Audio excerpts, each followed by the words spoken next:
Hey guys, it's Fred. Um, I was going through some emails and text messages and such.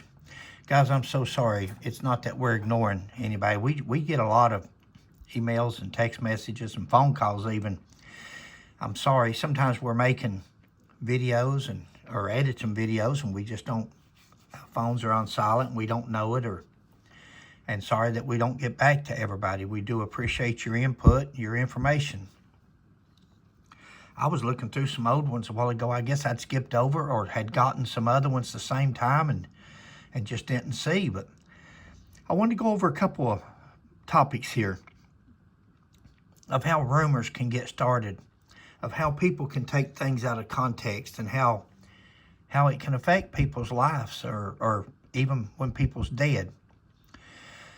They're talking about Hugh Kirkpatrick, the police chief in Adamsville when Buford Pusser and Pauline was shot.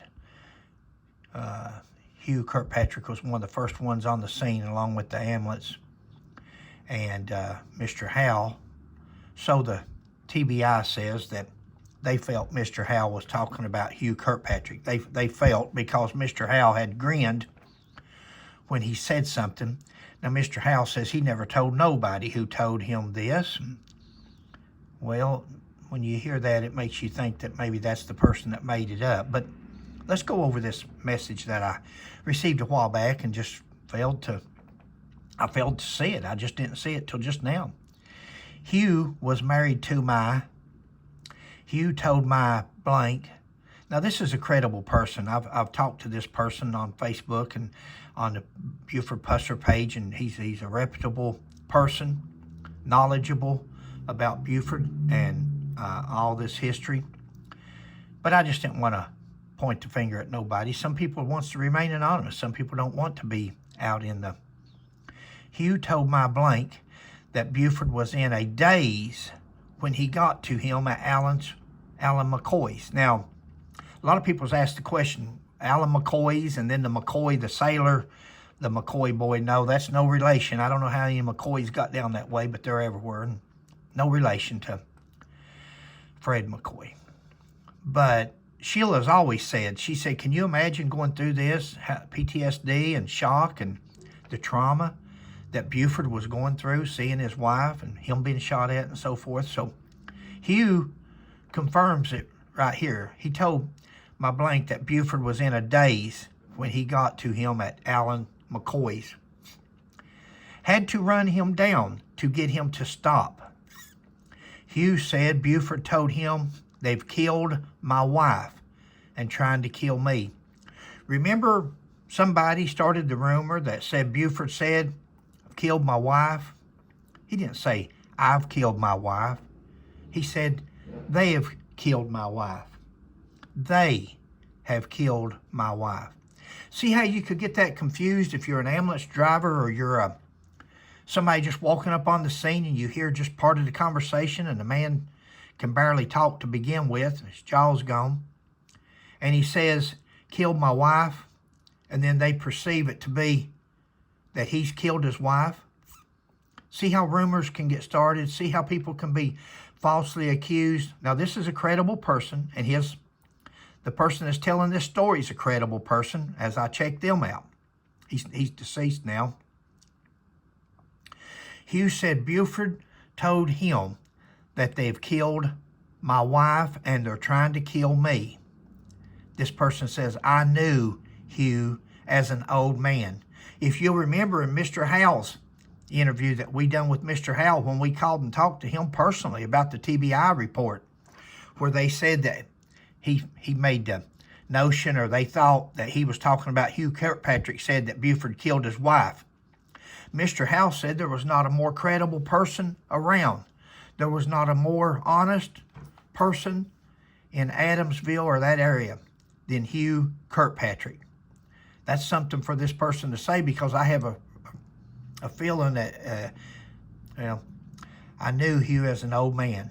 My blank knew him all his life, and Hugh wouldn't have no reason to have lied about what was said. And that's what you look at, guys. You look to see, is there a reason? Is it somebody like Mike Elam, and he's He just doesn't like the guy? Is it somebody like Dennis Hathcock, where he's arrested your dad, beat your dad up, shot your aunt and killed her, shut their businesses down? Is it somebody that's got a personal vendetta, a personal grudge?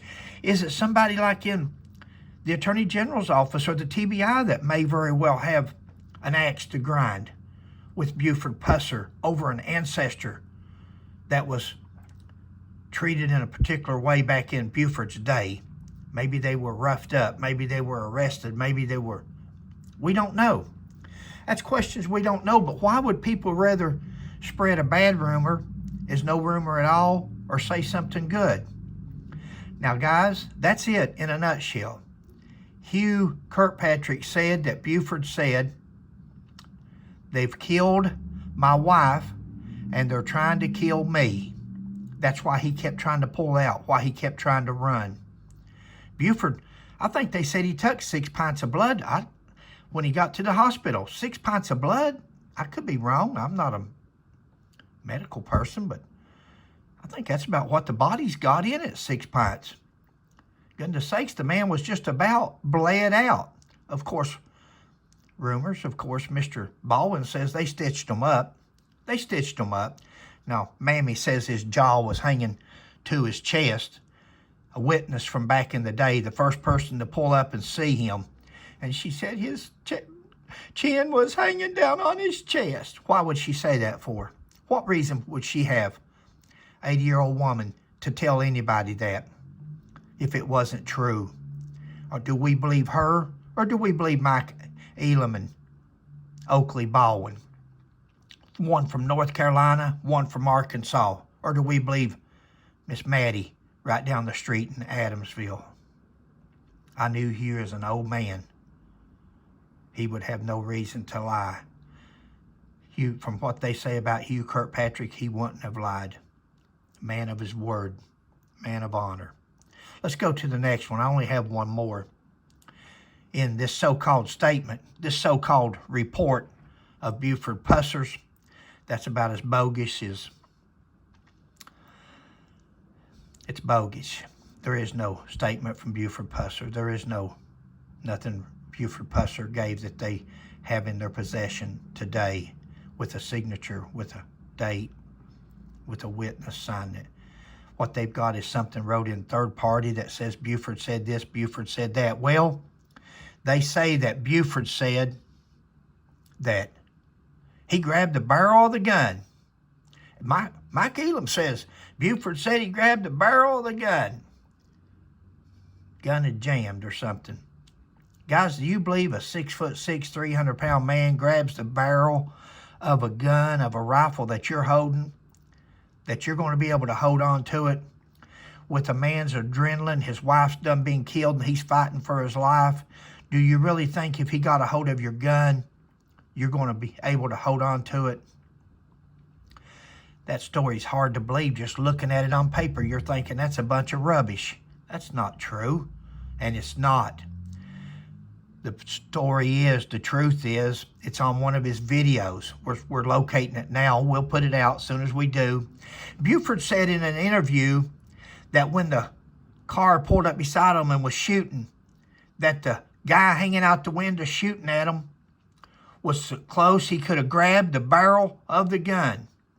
He didn't say he grabbed the barrel of the gun. He didn't say he wrestled with the barrel of the gun. He didn't say he was outside the car. He said when he's going down the road and the car pulled up beside him, when they opened fire and they started shooting and then they were right up beside of him, that the barrel of the gun was close enough that he could have grabbed it. He didn't say he grabbed it. Who's going to grab the barrel of a gun? He's probably trying to lay over in the seat. But that's how close they were. And that's how words can be taken out of context. There's no report, there's no statement where Buford Pusser said, I grabbed the barrel and tried to wrestle the gun away from him.